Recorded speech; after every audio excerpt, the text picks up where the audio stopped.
MBN 박재현 전무입니다. 부동산 시장 분위기가 많이 달라지고 있습니다. 시장에 이제 거래도 위축되고 상당히 가라앉는 분위기인데 오늘 그 한국자산 관련에 고종환 원장님 나와 계십니다. 안녕하십니까? 네, 안녕하십니까? 고종환입니다. 네.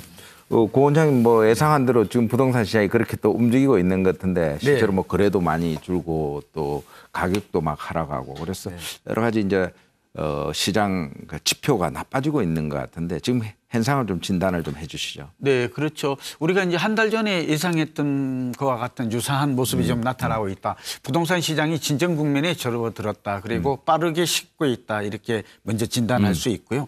매매가에 선행하는 거래량이 많이 좀 줄고 있다라는 중개업자의 전언이거든요. 여기다가 전셋값도 서울과 수도권 모두 일제히 좀 하락세로 돌아섰고요.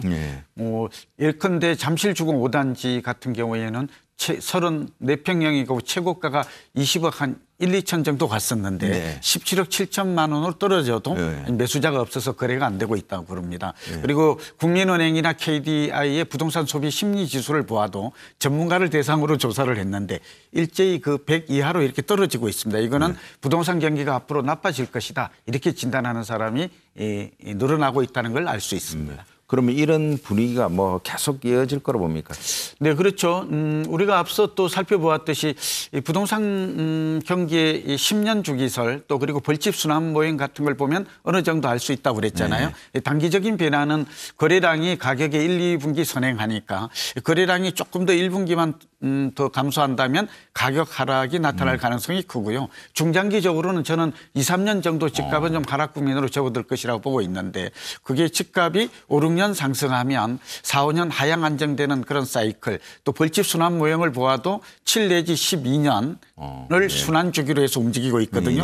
그렇게 보면 한 2, 3년 정도 길게 보면 3, 4년 정도는 집값이 오르기보다는 하향 안정될 가능성이 높고 다만 재건축 같은 경우에는 이전에도 말씀드렸습니다만 가격이 많이 올랐기 때문에 버블이 어느 정도 있다고 보여지기 때문에 1, 2년간 많이 내릴 수도 있는 변동성이 큰 시장이 전개되지 않을까 그럼 보고 강남 있습니다. 지역 쪽이 조금 그럼 타격이 좀 있겠네요. 네, 왜냐하면 이 규제 정책 들이 대개 보면은 뭐 금리 인상 앞으로도 예고가 돼 있고 재건축의 안전진단 강화라든지 부담금 이런 것들이 아무래도 재건축 시장에는 큰 악재로 작용하지 않을까 보입니다. 네.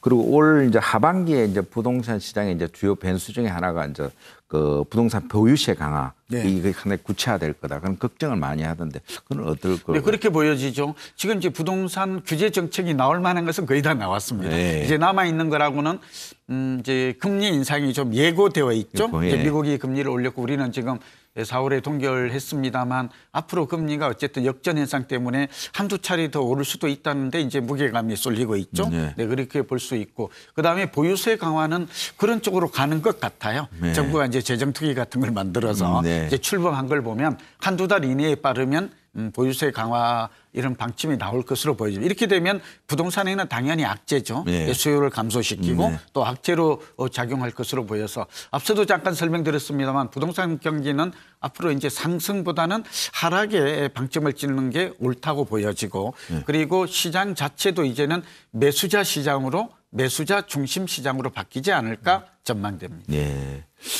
이렇게 이제 부동산 시장이 이제 상당히 불확실한데 이럴 때 저 투자자들은 어떻게 좀 뭐 집값이 떨어지면 뭐 사도 되는 건지 또 어떻게 대응을 해야 하는 게 옳은데 이 부분이 가장 좀 어렵기도 하고 우리 시청자분들께서도 가장 고민되는 부분이기도 하죠.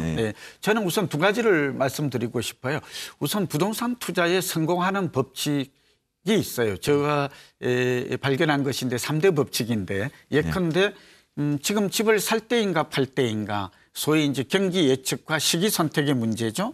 그렇게 볼 수 있고 두 번째는 지역 분석, 지역 선택의 문제라고 볼 수 있고요. 세 번째는 이제 부동산, 특히 주택도 이제는 금융 상품처럼 이제 주거 상품, 투자 상품으로 인식되는 시대가 되었거든요. 그러니까 상품 선택 이 세 가지 3대 법칙이 가장 중요한데 앞서 이제 경기는 이제 적극적으로 주택을 매입하기보다는 이제 부동산 경기가 하향 사이드로 접어들면 이제 좀 신중한 접근이 필요하잖아요. 우리가 다주택자 같은 경우에는 4월 1일 이전에 많이 팔거나 뭐 예컨대 임대주택 사업자로 등록하는 게 좋다고 권유를 했었잖아요. 그렇게 볼 수 있고 다만 지금 임대주택 사업자로 등록할 기간은 남아 있기 때문에 기회는 있기 때문에 그렇게 하는 게 8년 장기 임대로 가는 게 좋지 않을까 저는 그렇게 추천합니다. 그 이유는 지금 부동산 경기는 2, 3년 내지 3, 4년 정도는 어려울 것 같다고 말씀드렸지만 사실은 우리나라의 인구가 2031년까지 증가하고 경제는 소득은 2040년까지 증가하는 것으로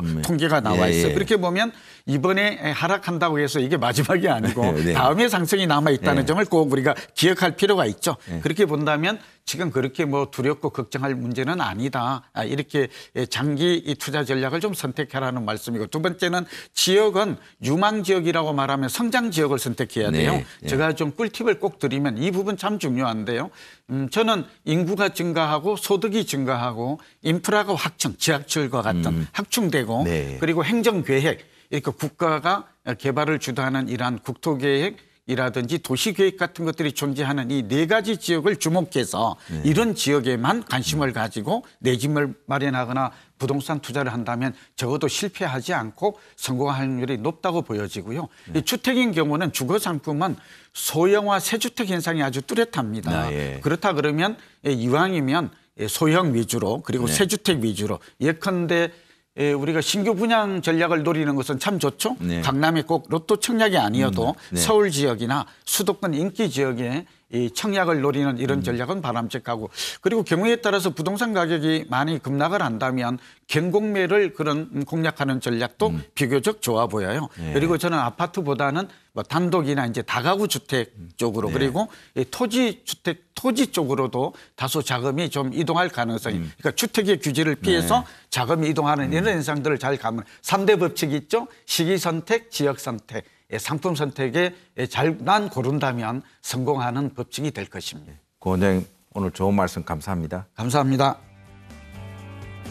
지금까지 침체 국면에 접어든 부동산 시장에 대해서 고종환 원장과 알아봤습니다. 박지현의 경제노트였습니다.